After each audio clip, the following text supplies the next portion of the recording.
Hey folks, Cool18 here. Several people have asked me for a Europa Universalis 4 video showcasing the different national ideas that you can pick once you unlock the appropriate technologies. Now these are different, although related to the national ideas of your particular nation or culture.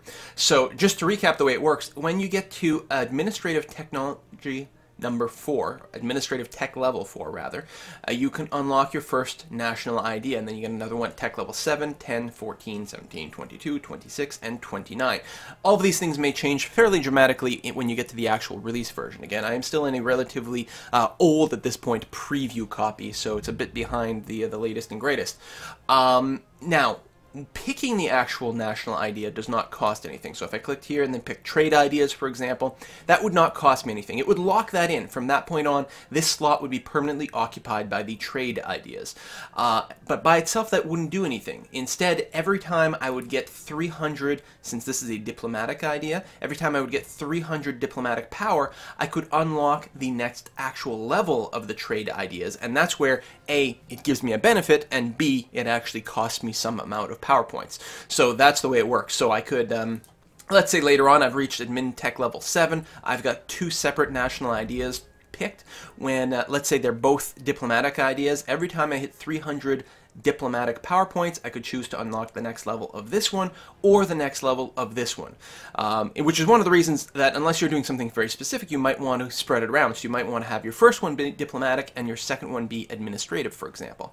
That way, you know, they're not competing for points. That being said, they're always going to be competing with your technology because 300 points is nothing to sneeze at, and you're needing about 800 to get the next tech level. So you're delaying your actual technology progression for improving your national ideas. Now, some of the benefits you get from national ideas will be more significant, or especially more specialized with whatever you're trying to do, than an actual technology level. So that's the trade-off, and of course all the other things that you can do with your PowerPoints. So let's look at them. So again, they're divided into 3 categories: administrative ideas, diplomatic ideas, military ideas, and that tells you sort of generally what the benefits will be, but also what PowerPoints you will need to spend to unlock the next levels.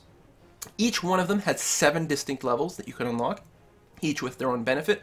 But also, when you unlock the final one in the list, you also get the extra sort of light bulb idea here, so some extra benefit for unlocking all of them. Now, unlike in Civilization 5, for example, where it sort of makes sense when you unlock all the social policies that there's an extra benefit, because it's kind of a social policy tree and you can pick and choose your way through it. Here it's kind of linear, so, you know, unlocking the final bulb, I mean, we're always going to have all of them unlocked in all of the same order. So really, it's like the 7th slot gives you 2 separate bonuses, and that's all there is to it. So, innovative ideas. Starting off, Patron of the Arts gives you much reduced prestige decay, which is very nice, because if we look at Austria loaded here, Austria's prestige decay is actually... Whoa, okay. Austria's prestige doesn't really decay, it actually grows, because they are the... I think they rule the HRE at this particular time, but if you remember my England game, I think we are losing about 4 prestige per year in that game. So reducing your prestige loss is certainly very powerful. Now, I'm not sure, would this actually wrap it around? Would this wrap the decay around to plus 1.1? I find that unlikely. I think it would just bring the decay down to 0. But I actually haven't picked this particular modifier, and it just occurred to me that it would be nice to test it. Unfortunately, I would have to load a different game to do that, so we'll just have to move on for now. I'll try to explore it in a future video. Next, we've got Pragmatism, which reduces your mercenary cost by 25%. In fact, I think a few of the innovative ideas and also administrative ideas reduce your mercenary cost and or increase their effectiveness. Now, I haven't made very much use of the mercenaries in general, but it's interesting to see that that's a thing. Also, if you've got positive prestige, it decreases your mercenary cost by quite a bit. You can see even here, I'm only at plus 30 prestige, and it's already 10% off my mercenary cost just from that. So you can definitely get some pretty deep discounts there. Next thing, Scientific Revolution, 5% cheaper tech costs across the board. Very, very powerful. Knowledge Transfer, which it reduces the decay for your Army and Navy tradition. So normally the Army and Navy tradition builds via battles, via warfare, and then anytime you're not involved in those battles, that knowledge starts to decay over time. Now there's quite a lot of benefit from the Army and Navy tradition, basic improved morale, improved manpower, reinforcement rates, and certainly much higher quality generals and admirals, for example, so that's also quite nice. Organized recruitment, so 10% faster regiment recruitment time. I'm not convinced that this is a super potent bonus because I don't usually find myself in a position where I need the next round of recruits or the next round of regiments being built to be any faster. Usually you just build your regiments and you can sort of keep them around, or at least that's the way that I play it. And, you know, if I get my entire set of regiments destroyed, like if they get routed in the battle, they have no morale, they've been broken, and then the enemy still gets an army to them and just destroys them outright, well then yeah, you have to rebuild them, but usually it's the cost and the manpower that's the bigger problem than the regiment recruitment time. That being said, maybe later in the game, artillery might take a significant amount of time and it starts to become an actual concern. That's certainly possible. Optimism, monthly war exhaustion. So automatic reduction of your monthly war exhaustion. That's quite nice because normally your war exhaustion does not reduce during war. It's at a base of 0, and outside of war, it decreases at a rate of 0.1, I believe. So this is basically like half as good as being at peace, and obviously it stacks with being at peace. So, you know, then your war exhaustion between wars goes away faster. It also means you can support war taxes a lot easier as well. So it's not a bad little bonus. I'm not convinced it's the greatest thing in the universe, but it's certainly not too bad. Formalize officer corps, leaders without upkeep +1. So if we pop over to our government screen over here and we mouse over our generals, you can see near the bottom it says 0 of 2 leaders and then a 0 next to it. What does this mean? Well, if I have more than 2 military leaders, as in something like a general, then for every one above 2, I lose 1 military point per month. So that's actually quite costly. I mean, at this point, you know, it's not a great example because we don't have an advisor. But even then, you know, if my military power was 5 and I had 3 generals out in the field, so that would be 1 over my limit, so it would drop it from a 5 to a 4. So I'd be losing 20% of my monthly military power just because of that. So being able to sustain the extra general is good. And generals are really, really good. I mean, having an army without a general, A, fights quite poorly, but also can be broken quite a bit easier, like the morale can break completely, and then it can be in a position where your army can no longer run away, and therefore if it loses a battle, which it almost certainly will because it has no morale, then you're just going to lose all those regiments outright. So being able to support an extra leader is actually stupendously powerful, especially by the time you get to this idea, you're probably going to have a somewhat higher force limit than at the beginning of the game, and you'll be in a good position to support 3 or 4 separate armies. And then the light bulb is 25% cheaper advisor costs, which is actually very nice because the advisors can cost a substantial amount of money overall. And again, I haven't tested this particular thing to see if this applies to both the initial purchase cost and also the maintenance. I'm hoping it's both, but even if it's just the upfront cost, that can really make a big difference because when you're talking about the level 3 advisors, they're going to be over 100 gold. So saving 25 gold per purchase is pretty good, and they tend to die out quite often. And again, later in the game, you're going to have more money, so you're going to be looking at those higher level advisors much more frequently. Next up, we've got religious ideas. Unam Sanctam. This gives you a permanent CB against all other religious groups. This is obviously really, really potent because one of the big mechanics in these games and all the Paradox games is generating good CBs when you want them. So this is going to give you a permanent CB against anyone opposite you. Now, perhaps if you're in the middle of Europe, that particular benefit is not going to be a big deal as long as everyone is Catholic, although once the Reformation starts, then it starts to become very, very interesting. But I could see that as being a very interesting pick if you were on the fringe of Eastern Europe where people start to become Orthodox, more over here, and then Muslim neighbors, and certainly if you were playing as, say, the Ottomans, that might be fantastic. If you really want to bring it to Europe, there's an easy way to get an automatic CB all over the place. That being said, it's not the hardest thing in the world to generate CBs all the time, so we'll see. And one of the things is I don't know exactly what the benefits of the sort of holy war casus belli is in terms of you know, bonus prestige, in terms of reduced costs to claim cores or get various kinds of peace deals. That would be one of the interesting questions to kind of explore. Next, +1 missionaries. Again, most of the time, not particularly important. Again, if you're in a Catholic country and the Reformation is starting and you really don't want to become Protestant, or you want to become Protestant, and you need to convert all your Catholic neighbors or all your Catholic provinces, then this does start to become quite powerful. But again, I'm thinking of someone like the Ottomans, again, where you're trying to conquer a lot of Christian, or not Christian, sorry, well, yeah, a lot of Christian territory and convert them over to Sunni. then A, you've got the CB for it, and B, you've got the extra missionaries to keep flipping people over. Church attendance duty, 25% cheaper stability cost modifier. Stability costs don't come up that often, but this is a huge discount. So over the course of the game, that's going to be a lot of free administrative power, because the stability boost is going to be around 100 admin power, depending on the size and various other modifiers in your empire. So you're talking about, you know, how many times are you buying stability over the course of the game? 10? 20 times? Maybe less, but I'm thinking that 10 is probably a fairly decent ballpark, so this is almost worth, for the price of this idea, it's going to pay for itself at least once, and probably more, especially if you've got any sort of overreach or overextension in your empire. Then it starts to become a lot more expensive to do the stability cost, so this will pay it for itself actually pretty quickly now that I think about it. Divine Supremacy, 3% faster missionary strength. Well, again, if you're going into holy wars and you need the missionaries, you'll also want the faster and more effective conversions. Devoutness, tolerance to the true faith is +1. So any province that has the same religion as your official state religion will get more tolerance, which means mostly like reduced revolution chances, that sort of thing. Much more sort of peace and stability in those kind of provinces, you know, despite any sort of cultural differences. Religious tradition, +1 prestige every year. Prestige is very nice in this game. It really does have quite a few benefits. You know, some things are only affected a tiny bit, but even like morale of the armies, you know, at +30 prestige, we're getting 0.15 morale. It really does add up, you know, when you're talking about armies of even size clashing against one another. The one with more morale is going to come out far, far, far ahead. So very, very nice there. And prestige translates to more morale in addition to other things. Ecumenism, God damn it, some word. Tolerance of heretics +2 is really interesting.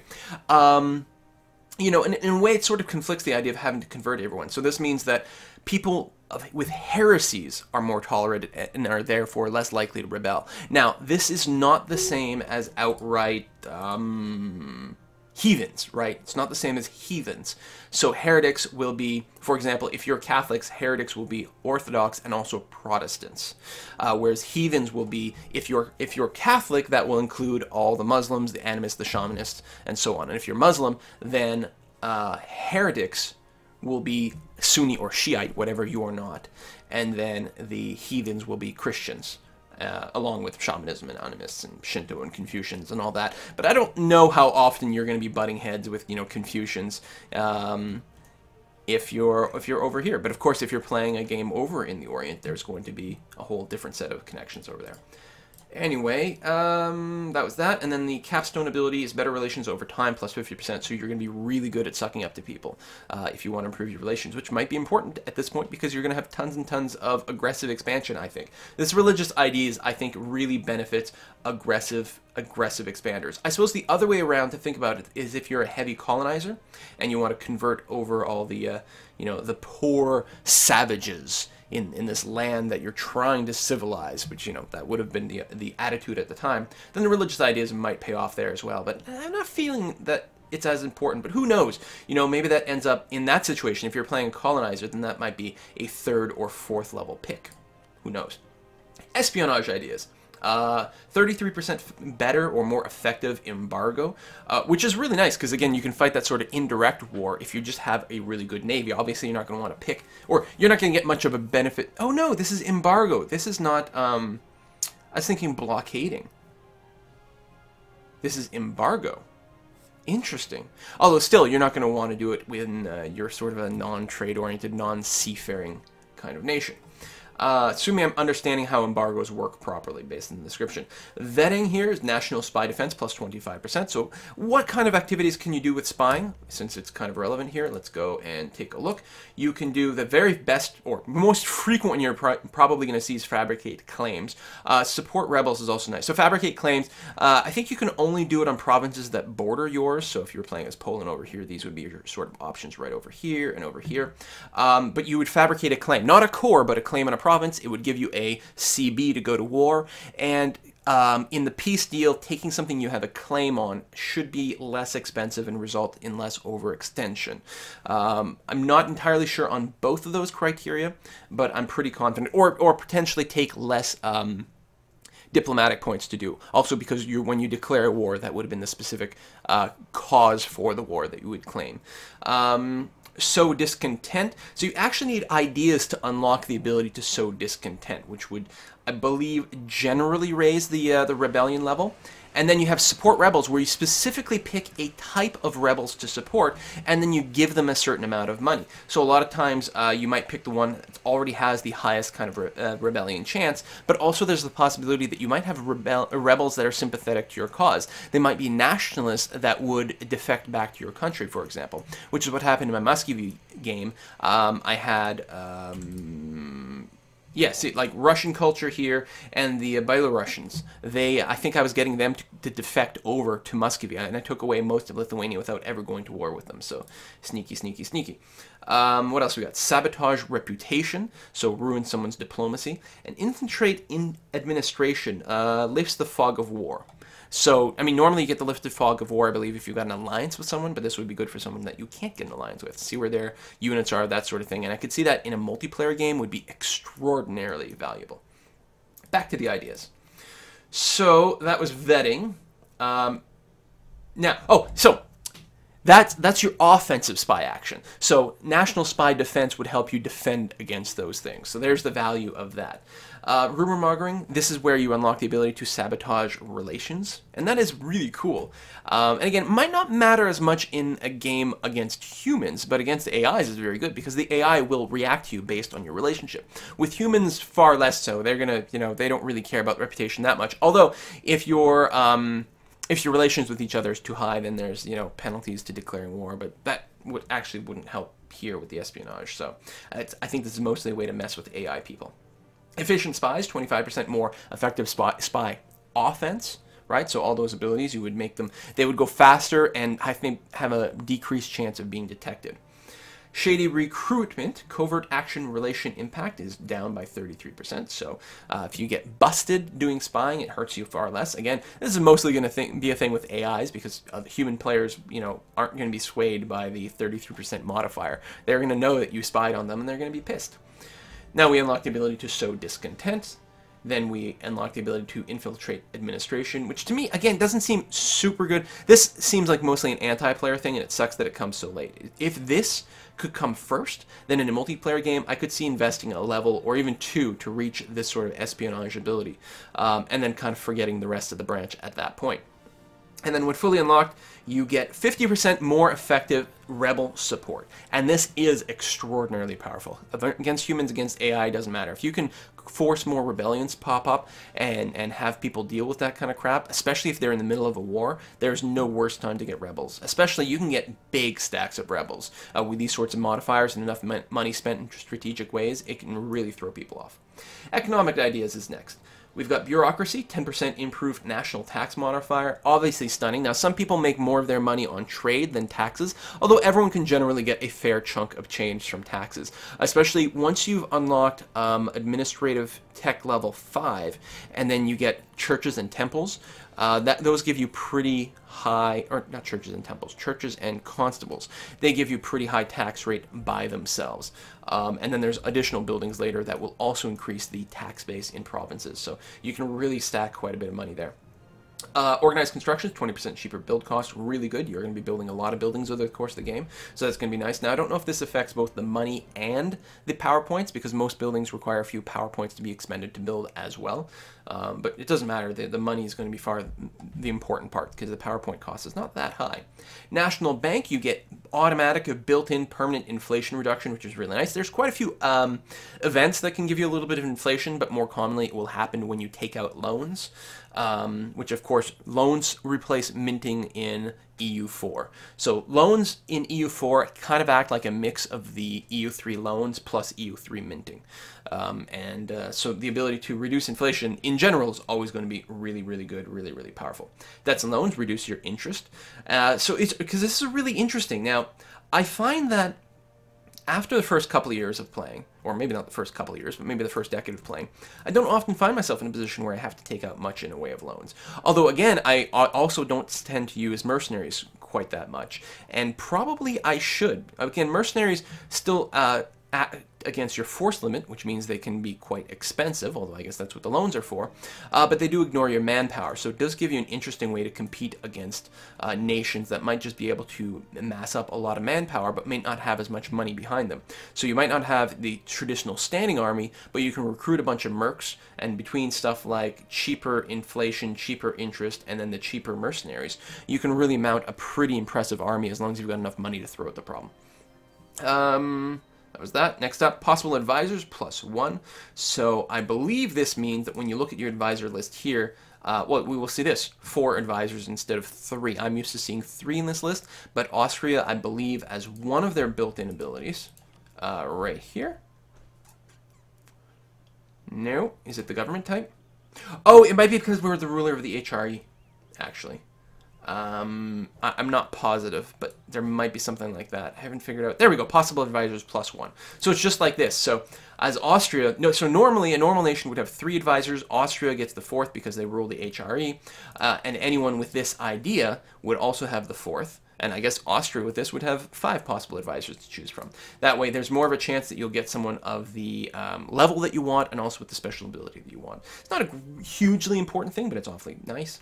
Nationalistic enthusiasm, 10% cheaper land maintenance modifier, so keep your big armies around, much less expensive. Smithian economics, 20% greater production efficiency. So again, the 3 ways you can make money are through taxes, trade, and production, so that increases that. And then your capstone ability is you may reduce inflation with direct action. So if we look at the economic screen over here, there's a button to reduce inflation. And so if it's above 3% inflation and you have the economic ideas completely unlocked, then you could spend administrative power to reduce inflation. So that branch is really the I want to abuse loans branch. And that could be a lot of fun. Administrative ideas is next. And I hate that there's administrative ideas in the administrative ideas group. And also there's diplomatic ideas in the diplomatic ideas group, because that's not confusing. But 25% cheaper mercenary cost, very good. 33% reduced military or mercenary maintenance, also nice. So I guess this one only does the initial purchase cost. And then we can also reduce the maintenance, because you can recall there was another reduced mercenary cost over here.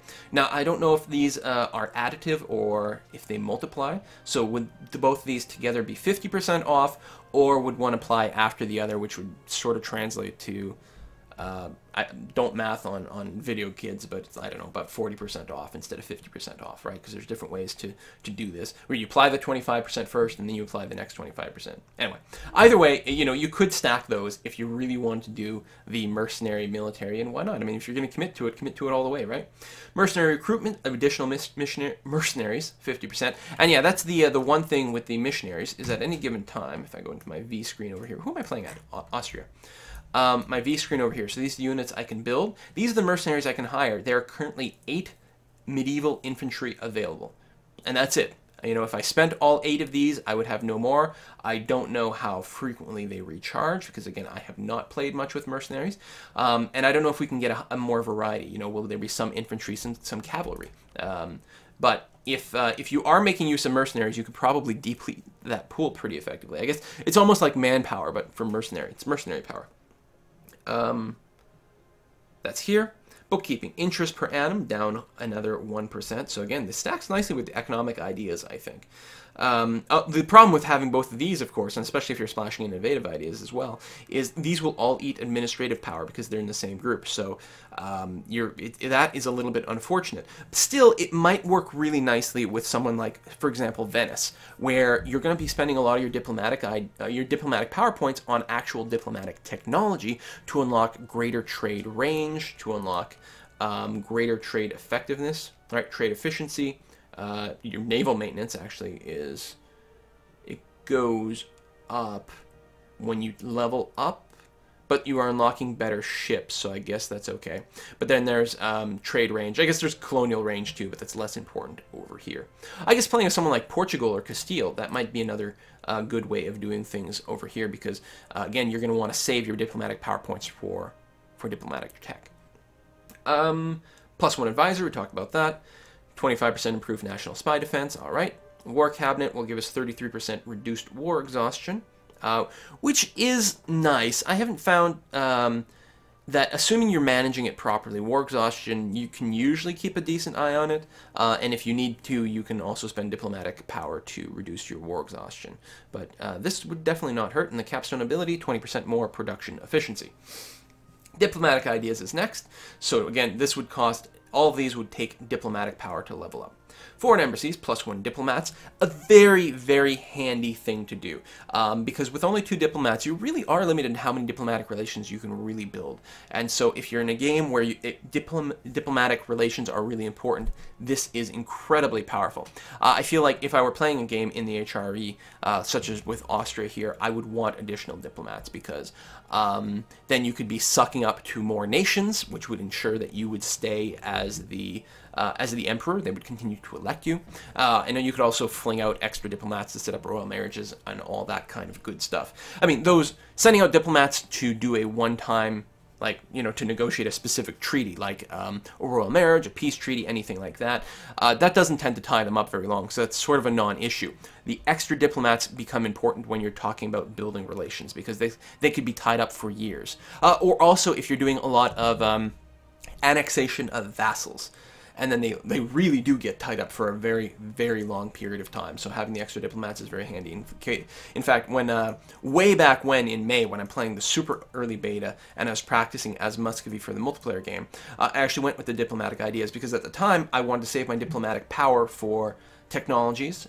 Both my administrative and military power I wanted for technologies, but I didn't feel that I was in a good position for doing colonizing or trade. I certainly didn't need better ships, so I figured a good way to expend my diplomatic power was to burn them on diplomatic ideas, and specifically this set of diplomatic ideas actually worked out pretty nicely as Muscovy, because again, you are for Pskov, and I think Yaroslav. I don't remember if these guys start off as a vassal. No, they start off independent, although I think I sucked up to them enough that I vassalized them at some point. But I was trying to annex all 3 of these, and it worked out really nicely to have the extra diplomats. So I like that idea quite a bit. Next up was the 50% reduced time to fabricate claims, which is really stupendous. Also, I believe the chance to get discovered while trying to fabricate claims is it sort of ticks every month. So if your time to fabricate is shorter, then it also means you're less likely to get caught. A very, very, very nice ability, and especially if you're playing someone rather expansionist.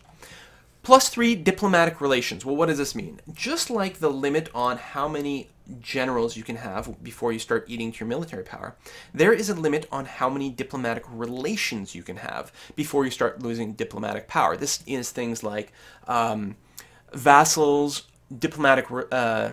royal marriages, alliances, that sort of thing. So once you get past a certain point, you start losing diplomatic power every month, because it takes some amount of effort to kind of maintain these relationships. So you want to pick and choose how many people you get married with and how many alliances you have and all those sorts of things. But if you want more, this is the way to unlock it, and getting an extra 3 is quite a bit. You add a lot to that. Adaptability. Core creation cost 33% less. Again, as Muscovy, I loved this ability because I was expanding quite a bit and I wanted to turn them into cores because that's an important aspect of the game. So I really like that. Permanent CB versus other government types.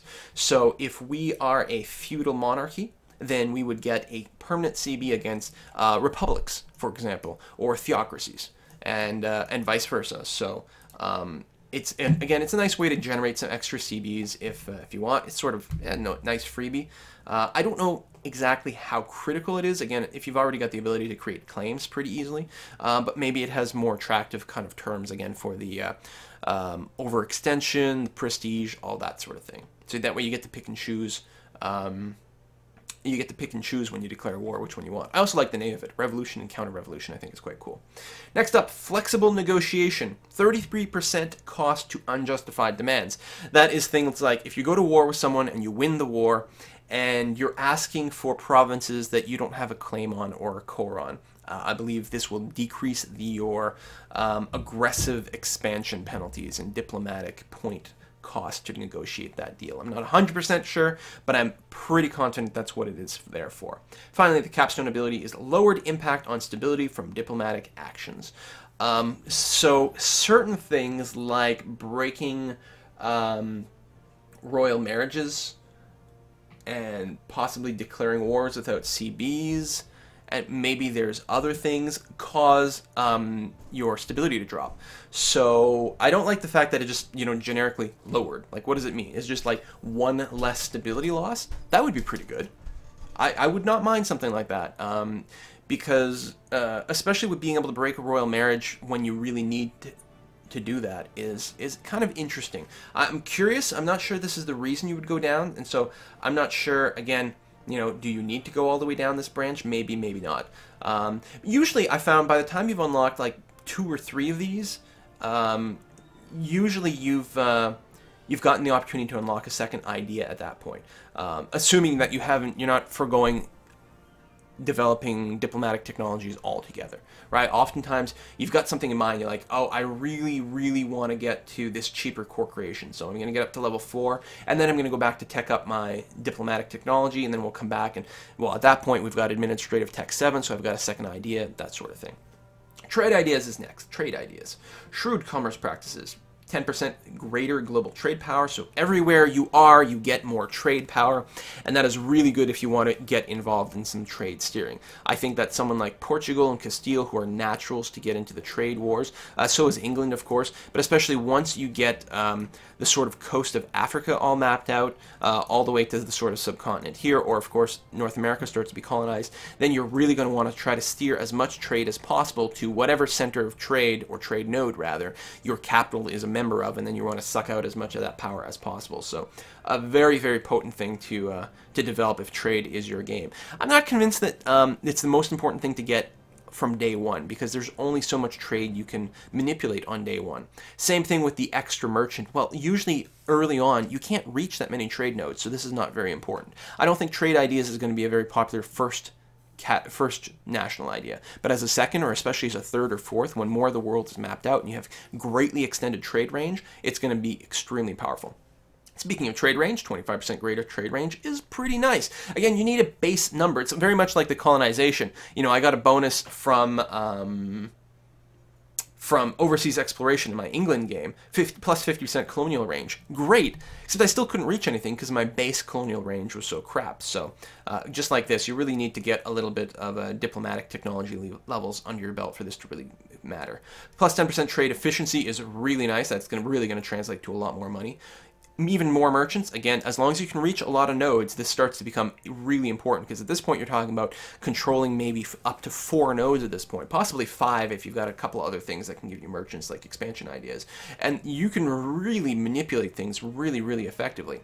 And you don't necessarily need to manipulate every single trade node along the way. Imagine, Portugal has the first couple of trade nodes over here, and Portugal is sending trade up to the Seville trade node, and then Castile takes the next 2 and keeps routing things that way. And as sort of a trade conglomerate, both Portugal and Castile are working together to get as much trade as possible to this particular node right here. And then here's where they're competing with each other to try to individually get as much money out of it as possible. So yeah, more merchants, more effective trade steering. So again, that's that steering from this trade node to this trade node. And then national trade income modifier. I believe this is to get the most money. Yeah, well, trade income, clearly. So this just gives you more money. Anywhere you're sucking trade out of the system and turning it into actual gold, this would give you 10% more. Really good. And the capstone ability, yet another merchant.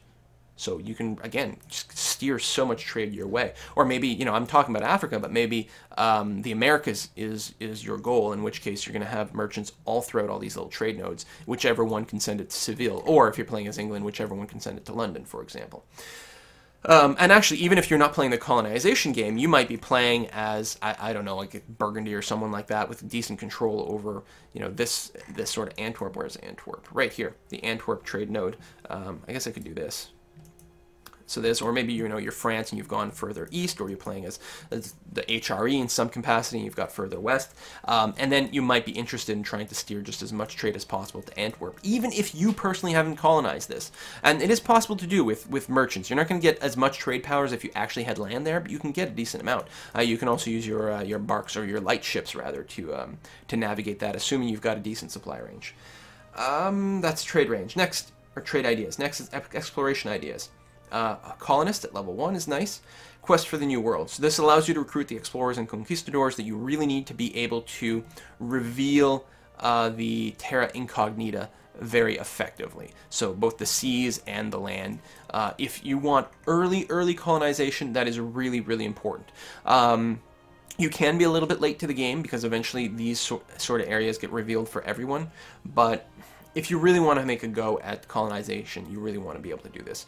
And again, because of the trade range limits, and we saw this with England, exploration ideas may not be the ideal first idea to grab, because when you get admin level 4, you're probably at diplomatic tech level 4 as well, and you just don't have the range to reach the Americas very effectively. It's a little different as Portugal, especially if you can grab the little islands here, because I think you can leapfrog across to especially like the point of Brazil or something like that pretty effectively, but everyone else is going to have to wait a little bit later until they can increase their colonization range, so it might not be top priority. You do get the 50% colonial range here, which is very nice. Much faster settlement, so converting the new colonies into actual provinces, very good. More global tariffs, so that's your overseas income. You can make a lot of money from doing that, although, again, that may lead to independent settlement, or sentiment. Here's an extra colonist. So you do start with, you start with 0 colonists, right? So you get 1 here, so you can only create 1 colony at a time. Well, at this point, you can start to create 2 colonies at a time, or even improve 2 colonies, because you can sort of create a colony and then send your colonists somewhere else, but you might want to just keep the colonists in the same area to convert it from a colony to a full province, because colonies cost you a lot of money, whereas provinces can really make you a lot of money. Global Empire, 10% more overseas income, beautiful. And you get your capstone ability is a free CB against pagans, so, Native Americans, watch out, and pagans. I'm not sure if any other religious groups specifically qualify, other than maybe like shamanists and animists. I actually don't know what the game considers to be a pagan as opposed to a religion. Curious. Next up, naval ideas. +1 morale of navies. So again, all other things being considered, the army with the better morale tends to win. Morale controls when you are going to break. So one army will break off before the other one. And so it doesn't really, it might affect some of the combat roles. I'm not privy to all the details of the combat system. I don't have them memorized. But it's very important to be the one that doesn't break as quickly. And no, going to battle with a higher morale is going to inflict much greater damage. But it's that breaking quite a bit, and then you can keep pushing people. And then if you move your troops onto an army that has no morale, it's completely broken. You're going to inflict horrible damage right away, but also they're not going to be able to run, so you just have to walk into there. So the morale is extremely powerful, and this will really, if you want control over the seas, if you're playing as someone like England or Portugal or Venice, this would be really powerful. And again, maybe especially as someone like Venice or Portugal or any of those, really, you might be interested in a variety of other things, the trade, the exploration, and so on and so forth. Well, maybe just getting a level is fine. Second level, Naval Glory, more prestige from naval battles. Well, that's nice, I suppose. Grand Navy doubles your naval force limit modifier, so you can have a much bigger navy. Obviously, that is going to be predicated on the idea that you can support a very big navy, that you can build the big navy, and that you can pay the maintenance for it, which is not easy, and I think Naval Ideas is not going to be rushed down here. But again, that first level, maybe. Maybe you could actually get this at level 4, pick up the first level, and then just keep teching your diplomatic tech level, and later on pick up your exploration ideas. When you get to admin level 7, you unlock your second idea group, and then you're going to be doing lots of overseas stuff, which is quite a potent navy, and then you can switch back into naval ideas at that point. A possibility. Seahawks, extra Navy tradition. Now, Navy tradition, again, does improve things like morale. If we go over here, and oh gosh, I got to cut this video short. I didn't realize we were going so far over schedule. I will come back with the rest of the ideas. I'm really sorry. We're going to have to finish naval ideas in the next video. See you next time, folks. Bye-bye.